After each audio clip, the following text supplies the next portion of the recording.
Welcome to a very special episode of Swill and Grog's Wonderful World of Beer. Today I'm joined by none other than Ronald Theriot of Louisiana Beer Reviews, and we're going to be examining a beer very close to my heart and his, Pabst Blue Ribbon, which is 4.74% alcohol by volume, or simply just 4.7% alcohol by volume. It's a product of the Pabst Brewing Company, originally of Milwaukee, Wisconsin in the United States, but I believe their headquarters is now in Los Angeles, California. So this beer has a rich history, and we're going to be discussing that. And, obviously, its various taste attributes and whatnot. So let's get stuck into this. Yes, and I did want to wear a shirt that would fit the proceedings. Oh, very nice. Yeah, regretfully, I could not find my Pabst Blue Ribbon shirt. Maybe it's in the washing. Years ago, I wrote a letter to Pabst Brewing Company, and I said, I just wanted to let you know I enjoy drinking your beer. And they said, oh, well, we're so happy. They sent me a shirt, bumper stickers, a cap, and all kind of other things. So I was very happy. So anyway, you rated greetings from Louisiana in America to Queensland, Australia, correct? Yes, Southeast Queensland, Australia. Yeah, Jimboomba to be exact. All right, so I've got a 16 fluid ounce can here, and yeah, gonna crack it open and make an assessment. Gonna pour it out in. Swill and Grog, do you get Pabst in bottles there? The first time I ever had it back in 2011, it was in 12-ounce bottles, but I think the only configuration you'll find it in now are these 473 ml or 1 pint or 16 fluid ounce cans that are widely available at Dan Murphy's, a leading liquor retailer here in Australia. Okay. We get them in various. We get it here in bottles, cans, and on draft. Oh, I'd love to try it on draft. I'd like draft. Yeah, it'd be excellent. So as we call it in Australia, on tap. Tap. Well, they say that here too. Draft or tap. It's superior on tap. Yeah. I'd love to try it on tap. I have a Pabst glass. Yeah, I've got one of those too, but yeah, obviously it wasn't going to fit the contents of this can, so I used this lovely Spiegelau lager glass instead. But yeah, it's looking very nice in there, very very golden. Yeah, not lots of carbonation there. I think the head's dissipated rather quickly. I think I had about 2 fingers when I poured it, but it's a nice bright white head. Yeah. Yeah, typical adjunct lager. Yes, very much so. And getting that aroma there of yeah, barley malt and corn syrup. Yeah, especially the barley malt. Sweetness, breadiness, maybe the slightest bit of hop oil, slightest bit. Yeah, there's a very sort of faint smell of hops there. Interestingly, Pabst debuted in 1844. Yeah, I think back then, wasn't it called, what was it called?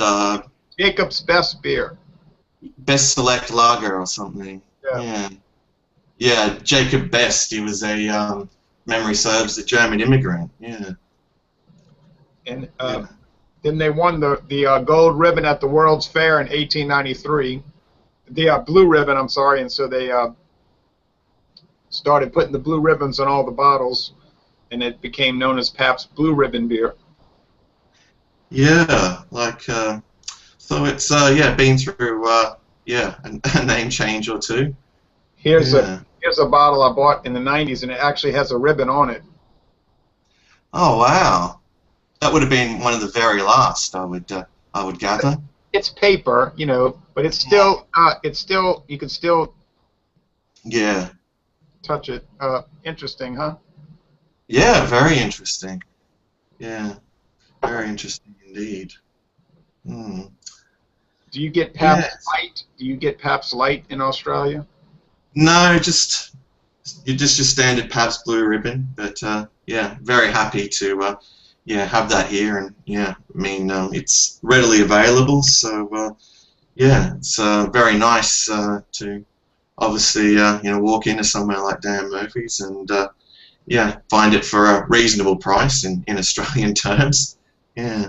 It's become wildly popular in America. Once again, because for many decades it was wildly unpopular. Well, that was between about 1980 and 2002, I believe. Yeah, but it's had a huge resurgence in the last decade or so, and now it's one of the top-selling beers in the country. Of course, the Yeah. price has crept up a little bit, you know. Oh, as it would. Yeah, at least you yeah, pay nothing close to what we pay here for it. Gee whiz. Yeah, you'd be shocked. Yeah, I'll tell you what we pay, and I believe the American dollar is pretty much on par with the Australian dollar at this time. Yeah, I think at the moment, if memory serves, it has been at parity, but at the moment, I think it's yeah, you get about 90 cents, 90 US cents for 1 Australian dollar, around about that. Could be a little bit higher at the moment. Yeah. So we've been devalued a little bit, but I remember 20 years ago it was the opposite. Mm. But it's still pretty close. Okay, I noticed some of the stores right now have Pabst Blue Ribbon beer in the 12-ounce cans, 355 milliliter cans, 18-pack for $9.99. Wow, that's amazing value. Yeah, I think I'd probably cry if I saw that here, as well as jump for joy straight afterwards. Yeah. Yeah. So it's much higher there, hey? Oh yeah, at the moment, $56.99 for a case of 24 of these 473 ml cans. Oh my goodness, $15.99 here for that. Yeah, but they have been as low as $44.90 for 24, you know, 16 fluid ounce cans. But as in terms of their price, I mean, in terms of you know, dollars per liter, it's pretty much on par with what you'd pay for domestic beers here. Like it's because, you know, obviously the domestic beers here are usually 330 or 375 milliliters. That'd be about 13 fluid ounces there. Yeah, and they're around like between about, you know, $35 to $45 mark. So, but you know, obviously with these you're getting, you know, a lot more beer. Yeah, so it's a little bit more bang for your buck. I think if we were selling 12 fluid ounce cans in, you know, obviously cases, probably be around about $37 or $38. So it's yeah, right on par with like what you'd pay for your domestic beers here. Yeah. I remember 3 years ago they had a big promotion for Schlitz around here, and they had cases, 24-pack, 24-can cases for $11.98. Wow. I went out and I bought a bunch of cases. I'm sorry, and it was the pint cans. Oh wow. It was incredible. $11.98 for 24 pint cans. Well, you can imagine I went to the store and loaded up on it. Well, this Pabst is very pleasant to drink. It's I have an old magazine from 1980, and the brewmaster said that it had a distinctive wine aspect because of the Carlsberg yeast that they used. They use Carlsberg yeast. That's interesting. That's a lager yeast. Now, whether they do that today, I don't know. But that was what the brewmaster was saying in 1980. And I have noticed that it does have a slight wine aspect that differentiates it from other lagers. I mean, it's very subtle. but I think Pabst is a very easy drinking beer, and I've never Oh, yeah. I've never grown weary of it. No, I think its drinkability is astronomically high, and yeah, I mean, yeah, I much prefer this to a lot of the domestic beers and a lot of the foreign imports that are very popular here, like Corona and Heineken and Peroni, also known as Nastro Azzurro. Yeah, it's yeah, just a great beer all around. I mean, yeah, it's just got that really smooth taste, and yeah, I think yeah, like the it's definitely got like a very delicate sort of hot bite to it that kind of balances out that barley malt corn sweetness. But yeah, gee whiz, it's and it's in terms of its flavor, it's very consistent. In all the times I've bought it, it's just delivered. I mean, in terms of its consistency, which unfortunately a lot of beers, particularly imported ones here, don't do. Like you can buy a case of say Beck's cans here, and 6 months and really enjoy them, and 6 months down the track you might have some imported bottles of it, and yeah, it can taste radically different. It's really quite strange. That's strange. Let me ask you, what are the biggest bottles that you get in your country, Australia?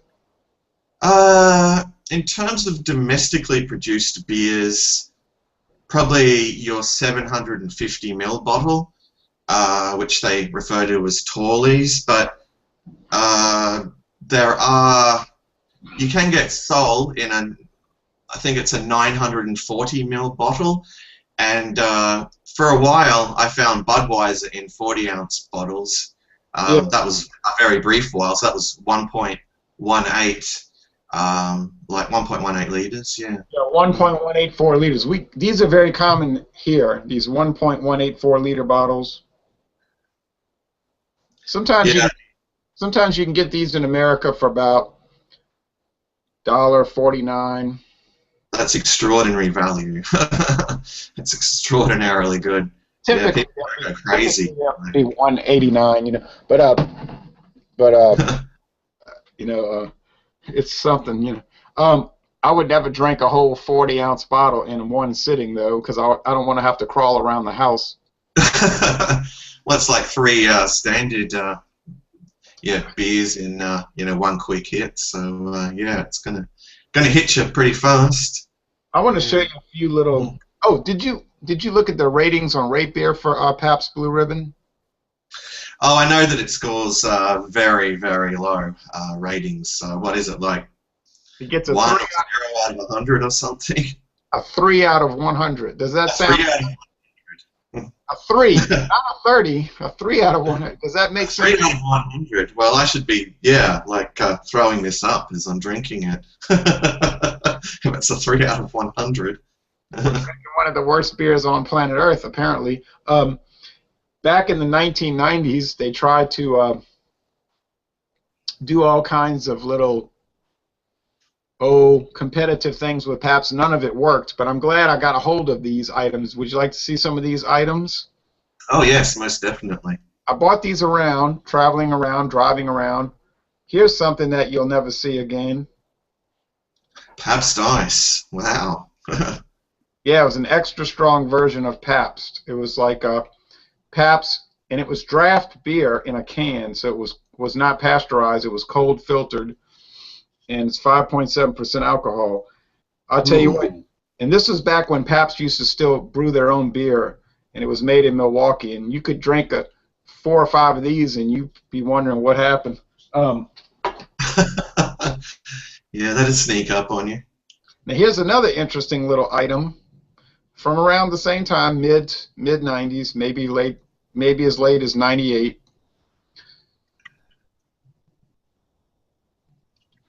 Pabst Genuine Draft. Wow. Yeah, this did not last long. I think they got into some problems with some copyright violations. Oh, well, that's some quite obvious copyright violations now. Look familiar? Yes, it looks very familiar. Yeah. But Yeah, Miller Genuine Draft is widely available here. Yeah, anyone here in Australia would, yeah, see what a blatant, yeah, copyright violation that is. all of a sudden, around 1995, every beer company had a gold can with black and red trim called something Genuine Draft, and I think Miller went after all of them, and suddenly they disappeared. Yeah, I can imagine. I collected them all. I have all these cans of all these knockoff gin. They tasted pretty good, but Miller said, "Oh no, no, no, no, no." Well, anyway, you know, you said you adopted the metric system in 1966. Interestingly, when I was in elementary school in the 70s, they were telling us, well, we're going to have the metric system in place in the next 2, 3, 4 years. So they had us learning it all, and but it never was adopted because people said it was a communist plot. Yeah, I have heard that. Yeah, well, it never came. That communist plot never came to pass. That's what people in America would say. They said, Yeah. oh, they want us to adopt the metric system so that when the Soviet Union invades, they won't have to get calculators out and convert all the numbers, so they have an easier time invading. That's the kind of mindset people had. So they wanted to keep it the old English system so that if the Russians invaded, they would lose time having to convert everything into metric. But interestingly, the American dollar was always metric or decimal since it was adopted in the 1780s. How ironic. Yeah. Yeah. Our money has always been based on tens. Oh, that's very interesting. And I have a friend from England, and he came to America, and he was lost the whole time. He couldn't figure it out because he was using English money, which is based on 3. Yes, indeed. Yeah. No. By the time I started school, as I said, yeah, they'd adopted the metric system. Yeah. But yeah, I know that definitely, that was between late 60s, early 70s, everything went metric here. Yeah. I think the only 2 countries in the world that refused to adopt the metric system was the United States because they said it was a communist plot, and the country of Burma, who refuses to adopt it because they said it was a capitalist plot. A capitalist plot. All right. So, Yeah. so Burma and America. Well, anyway, back to Pabst. You know, you don't have to go too far around here to find people that drink Pabst pretty regularly. 10 years ago, you would, but now you know how people. You're aware of this. Our 2 countries are not that different from each other. People love to run after a fad, right? Oh yes, most definitely. Yeah, So, Australia's very fad oriented. So back in the late 90s, when Pabst was a beer that you definitely did not want to be caught drinking, no one would say anything good about Pabst. They would look at me with a cock-eyed and say, "Why are you drinking that?" But now, you know, it's fashionable to be seen drinking a can or bottle of Pabst Blue Ribbon beer. Oh, yeah, all the hipsters are very much into it over there. Yeah. And some of the viewers might be aware that Swilling Grog and in Australia and Louisiana Beer Reviews here in America are both somewhat obsessed with beer commercials. Oh yes, most definitely. But not necessarily in a sick way, but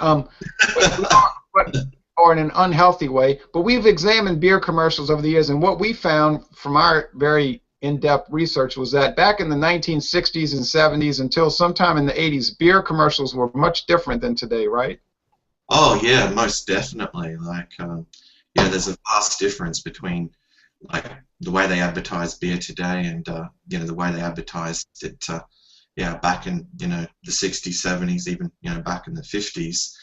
I don't know. They were sort of targeting, like, I guess, the advertising more towards just the common man, and it was more about just the overall enjoyment, like, of the product. I mean, I think something that really epitomizes, like, well, that really well, and is probably a real high point for Pabst Blue Ribbon would have to be that yeah, Patrick Swayze yeah, commercial from 1979. That yeah, I got, you know, Pabst Blue Ribbon on my mind. That's, yeah, to me just an absolute pinnacle. I Yeah. was thinking about that, and you know, Pabst used to run really classy commercials. They couldn't do bad, you know, funny animal commercials, because by the time that came into play, they weren't able to afford any commercials. But you know, if you look at the old Pabst Blue Ribbon on My Mind commercials, it's a guy at the fairgrounds at a horse race, Patrick Swayze going out on the town, someone getting off from work at the factory and going meet his friends and drink a beer at a bar. Really classy stuff, and you saw that from all the other beer companies. And then, you know, unfortunately, in the mid to late '80s, they got into the funny animal. I call it the funny animal commercials, and we're still not quite out of that. And it's really sad, because beer is not about funny animals or jerks making a smart mouth joke or any of that stupidity. I think it hurts the image of the product. Yeah, let's go back to commercials that just talk about all the merits of the product, and, you know, the enjoyment that can be had, you know, from, you know, the product. You know, obviously responsible enjoyment, but Right. yeah, it's I'll tell you what, my last gulp, I had about a few ounces left, and I took a big gulp. And I'll tell you what, the hop profile really came through on that last gulp. Really picked up a little bit of hop bitterness, but it's very pleasant hop bitterness. oh yes, indeed. Like they've done, you know, a wonderful job with this. I mean, in terms of you know, its hop profile. Yeah, I mean, it wouldn't really have much in the way of bitterness. I'd say it would only be about, what, 10, 11, maybe 12 IBUs, if that. Right, and you would think that it wouldn't show up, but it does. It does present itself very, very low level. Back to commercials. To be fair, though, if you look at all the Miller Genuine Draft commercials over the last 25, 30 years, they have always maintained a good quality, even up till today. Miller Genuine Draft commercials are not put on the air in my part of the country. It's only in the Middle West U.S., the northern states. But we get some of those television feeds, and you'll see the commercials there, and they're very, very high class and respectable. Well, that's definitely good to hear. I'm just trying to think of some of the more recent beer commercials that have come out in Australia. Yeah, I guess they've always got some sort of really silly comedic kind of element to them that's not really all that funny, and does kind of take away from, you know, just the simple merits of the actual product. You know, I mean, yeah. I've noticed that Budweiser in the last 5 years has really gotten back to the more quality advertising. Once they got rid of the old head of the company, the guy that they got rid of, he was actually sort of like the mastermind behind the funny animal commercials in the late. Yeah, Anheuser-Busch IV, and he's only in he's not even 50 years old yet, I don't believe. But he you know, his family ran the company, and so naturally, since he was number 4, back when he was in his 20s, he was being prepped to be the new guy. Unfortunately, he took the wrong approach, and they went through 20 years of funny animal commercials, but he got replaced when the new owners took over, and they've gotten back to the serious approach, which I don't see any problem with that. I think it's a good idea. Anyway, Pabst Brewing Company couldn't afford a commercial. You know, they're so cash poor. Yes, indeed. I think. I mean, in a relative sense, obviously they can afford to send it to Australia, but you know what I mean. Yeah, yeah. But I think I was reading that they'd decided to take a different approach with advertising, like anyway, and the guy that started heading up the company in the 80s was pretty much opposed to like doing any kind of television advertising anyway. I mean, that could just also be because they just were obviously on a steady demise at that time too. Yeah. Yeah, you're talking about Paul Klaumanowitz.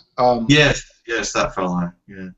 He's sort of a notorious person in the beer world. He died many years ago, 1987, I believe. But in some ways, he was a genius because he had this like futuristic mindset. He could kind of like look down the line into the future and see what was coming. And he excuse me, hold on a second. Okay. Hello. Hey, I'm on the video. What's up? No, but I'm gonna turn it on in a minute. What's up? What inning? Good grief. Well, that's early. All right, I'll talk to you later. All right, bye. It's my fault. It's my in a panic about Louisiana State University baseball. But anyway, he could see that there were some companies that weren't going to be able to go toe-to-toe with Anheuser-Busch, okay? So he said, well, hell, why cut our own throat trying to go toe-to-toe with them? So they slowly backed out of that major advertising approach, and they kept cutting expenses. You know, they went through the decades, 70s, 80s, 90s, cutting expenses. That was his main thing, cut expenses. Don't waste. Of course, he was hated by the workers because they say, you're cutting us. But on the other hand, he also went around purchasing dying beer companies, okay, for, very cheap prices. He went around buying up all the beer brands for nothing. I don't know what they call it in Australia. Here we call it a garage sale, but they just bought all these. So now we have Pabst today. It's a company that doesn't brew their own beer because they paid Miller to do it, which is cheaper. They don't really advertise because they don't need to. They still sell a pretty extraordinary amount of beer without advertising, and they're profitable. In fact, Pabst Brewing Company was so profitable last year they bought a huge a baking company. They bought all the brand. What they do is they buy the brands. They don't care about all the infrastructure. They only want the brands, Indeed. They're billionaires because of that. Billionaires. So who are we to judge? We're not billionaires. No, unfortunately. Yeah, it sounds very similar to what happened over the course of time in Australia. A lot of the more sort of regional breweries, like I can think Queensland breweries ended up getting swallowed by Carlton and United breweries, and obviously they inevitably, they obviously became known as the Foster's Group, and they recently got swallowed by SAB Miller. So yeah, it's always a bigger fish, it seems. Yeah. And that's the nature of the business, I believe. We're seeing that happen in the craft beer world. The bigger fish are swallowing up the smaller fish, which is not necessarily, in my opinion, a bad thing. Because I don't see why it would be that difficult to follow a recipe if you have any kind of sense. And I'm sure a company like Miller Brewing Company, as you're well aware of, Miller Brewing Company can take a recipe from Pabst and brew that beer to a perfect pinpoint perfection, wouldn't you think? Oh, most definitely. I mean, you're talking about, one of the biggest, brewing conglomerates like in the world. I mean, that's their business. I mean, I'm sure that they're gonna know how to brew anything to perfection. I mean, they've got they're master brewers. Most of them are PhD chemists. Yeah. Right. So they could brew they could basically take any brand of beer on earth and mimic it if they cared, if they cared to. Now, talking about medals from Pabst, Rate Beer says it's a 3 out of 100. I want to give you this real fast before we close out. Okay. Pabst Blue Ribbon. Bronze medal, 2004, Great American Beer Festival. Bronze medal, 2011, Great American Beer Festival, Pabst Light. Excuse me. Silver medal, 1990.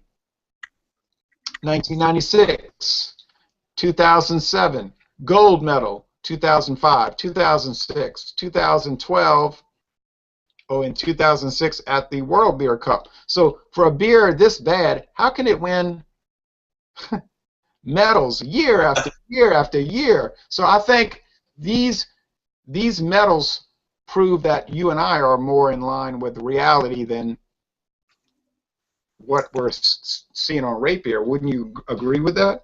Oh, totally. Like, I think, just those statistics, those recent statistics alone, that showed that it was like, like the number 16 seller in the States, really, really kind of say that. Yeah, I mean, it's definitely on the rise again. So, yeah, I mean, a 3 out of 100 is just absolutely ridiculous. Yeah, it should be, causing us to gag as we're drinking. Right. The critics will say, yeah, but people drink that and they don't know good beer. They don't realize how bad it is. But wait a minute, if you drank something that's that bad, wouldn't you realize it's horrible, right? I think you would. Yeah, I think it's a very pleasant tasting beer and very reasonably priced, and it's definitely something that I would class as just an excellent staple beer to fill the fridge with and enjoy at barbecues, at family get-togethers, after work, on the weekends, anytime. Really, it's I agree, and I wish Jez had been able to join us. Oh yes, that would have been great. Unfortunately, yeah, it's daytime here. He'd be at work. I'm just fortunate to be on holidays at the moment. Yeah. But I would certainly enjoy his perspective. Oh yes, well I'm sure that Jez will join us for a future examination for sure. He'll definitely be up for it. Yeah, most definitely. Would you be? And as we close out, because of course we could go on for a long time, but before we close out. How about this great beer? Yes. I'm thinking of 2 beers right now in my mind that I would propose we could look at. How about, in the future, Miller Genuine Draft? Yeah. Now, this next one I'm going to mention could cause some sparks or animosity or whatever. Foster's Lager. Yes. Australia's most hated beer. And yes, the hatred for it here is immense, I must say. Yeah.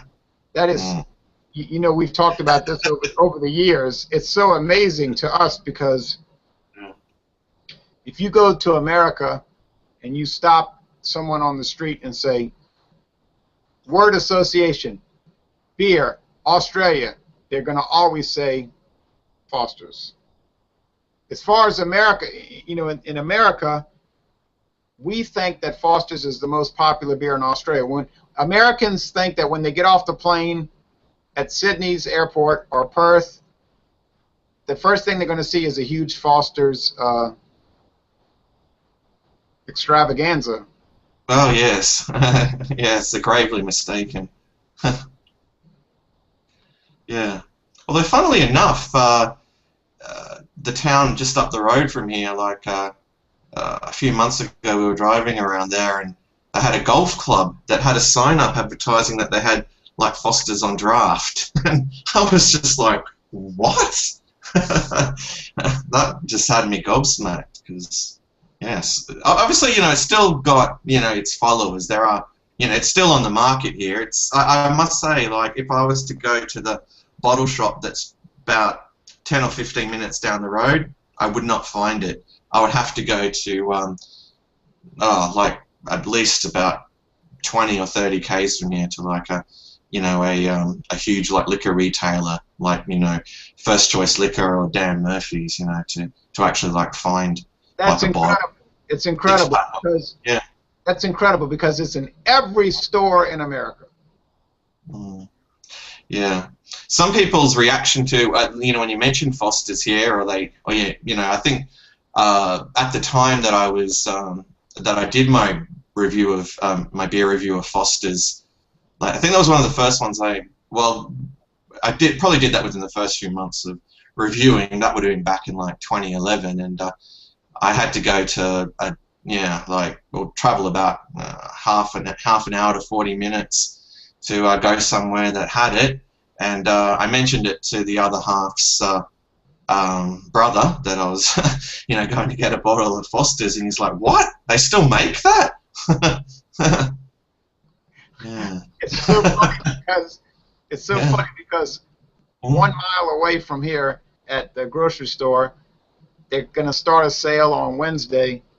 Foster's and Foster's Ale, which is not sold in Australia, oddly, but they're going to have the big, huge cans for $1.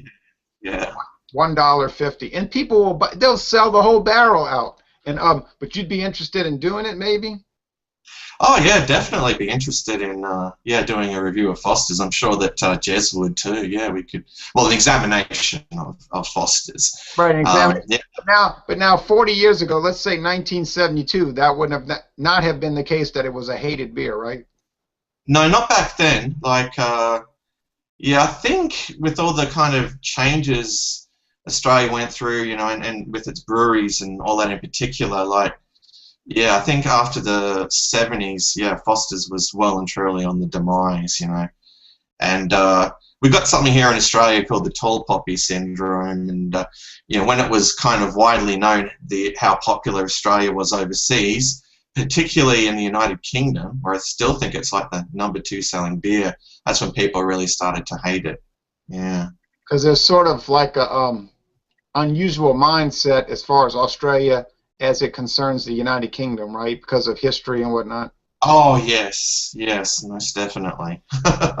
Yeah, maybe we should save that for the Foster's examination. There's a lot to be said about that. An awful lot.